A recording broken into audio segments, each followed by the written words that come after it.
Hey, what's happening, guys? It's your boy D Tuck. I've been asked this question so many times. What does it take to win? So I finally decided to just record my response.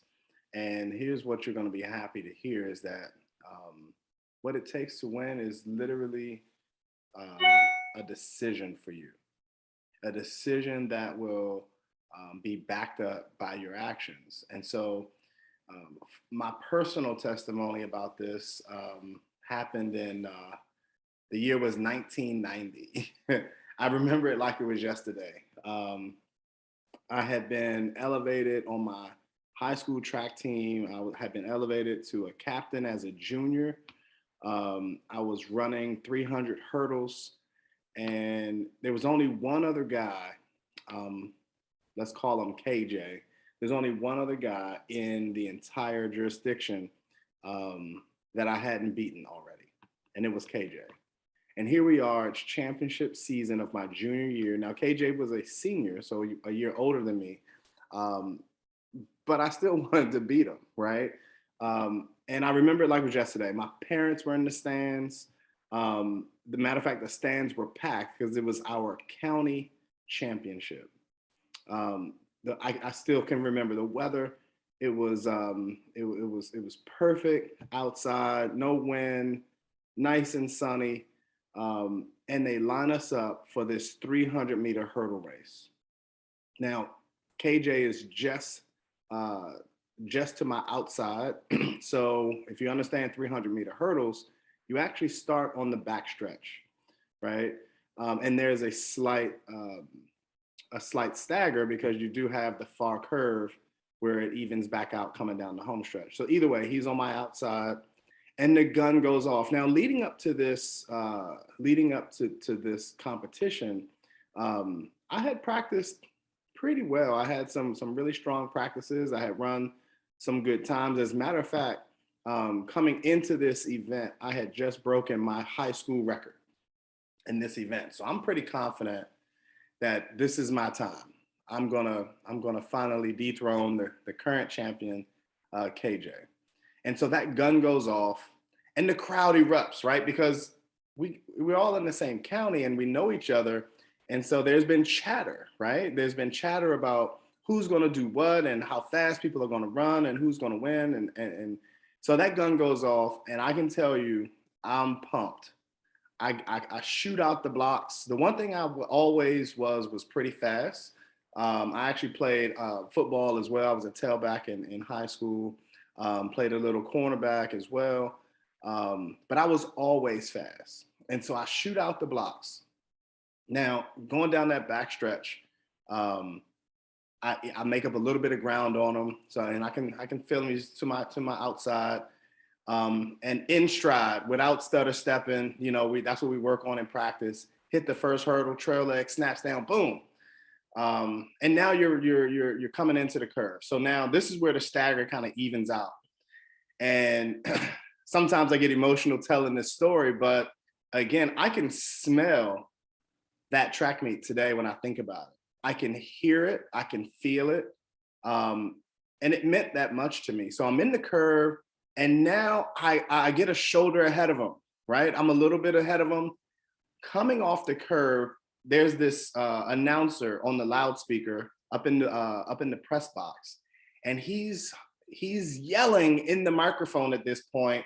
He's saying, "It's Tucker, it's Jordan, it's Tucker, it's Jordan," and literally down the home stretch, we are going back and forth for who's in the lead. That's how close we are, and I'm exhausted.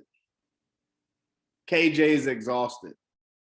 And we get to the finish line, and he steps away at the last minute, about two steps, maybe two shoulder lengths, if you will, ahead of me. And he gets the gold, and I get the silver. Why do I tell you this story? Because of what happens next. And what happens next is a moment in my life that I will never forget. Um, Now, let me be clear about something. My parents are awesome. My dad is an awesome dude, had his own business, led from the front. Um, but this portion of the story, a portion of my manhood, a man up opportunity was coming my way, and I didn't even know it. And it was coming to me from my high school track coach. So I get second place after all the fanfare hoopla about who was going to win. I get second, and after going through the finish line, knowing I got second, I kind of go off to the side by myself, and I'm crying. Here I am, a 16-year-old strapping athlete, in front of a crowd of people. I'm crying. Well, here comes my track coach. He's also my hurdle coach, who's also today one of my best friends. And he comes to me.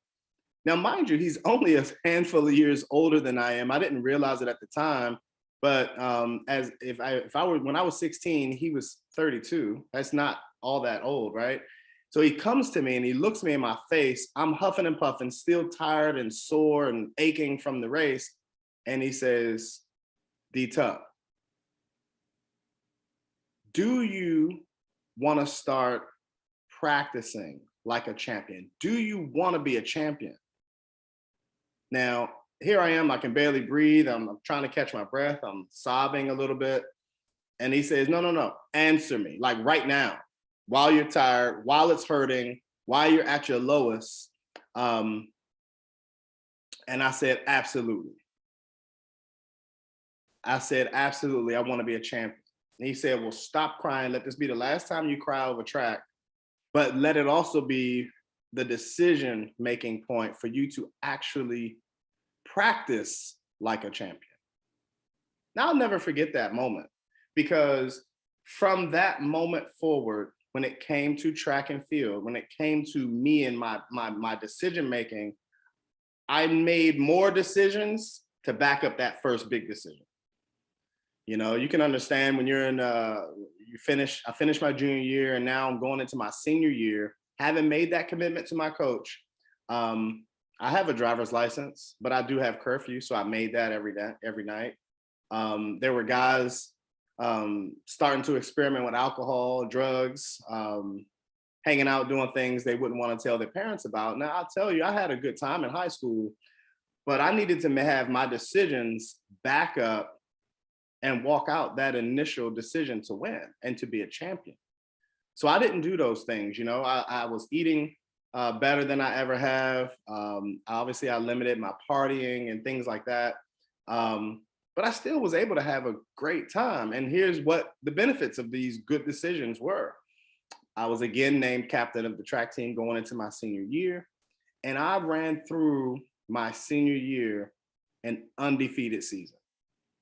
There are many people that remember this. I mean, I have tons of accolades. As a matter of fact, in the Washington, D.C. area, there is an award you can win called All Metropolitan, meaning you're the best in your sport and event in the entire area, not your county, not your state. But this is in the DC, Maryland, and Virginia, the tri-state or two states in DC area. So I was all metropolitan that year. Also state champion, all these things. Now, here's what's really cool about the story. And the reason I share this is because it is up to you. So if you want to win, if you want to be successful, it starts with a tough look in the mirror. It starts with you making that decision and having that decision go from your head to your heart. Now, I was lucky enough to already have my heart split open when I had to make the decision. And so it easily went from my head straight to my heart, if you understand that concept of me being super emotional when I made a very, very good and powerful decision. But for you to have that happen, you really need to be able to get that from your head to your heart, because backing it up is difficult for everyone. You know, temptation is out here. Making tough decisions happen to us every day. And so I love the fact, though, that it's not someone else's decision for me to be successful. It being my decision is a powerful place to operate, because it gives you a kind of self-empowerment.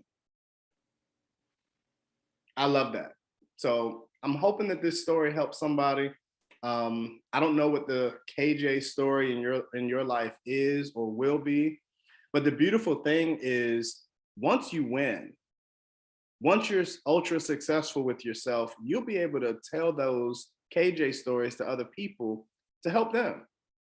So I hope that this story, in its abbreviated format, helps somebody somewhere. And I look forward to talking to you again, guys. So D Tuck, I'm out of here.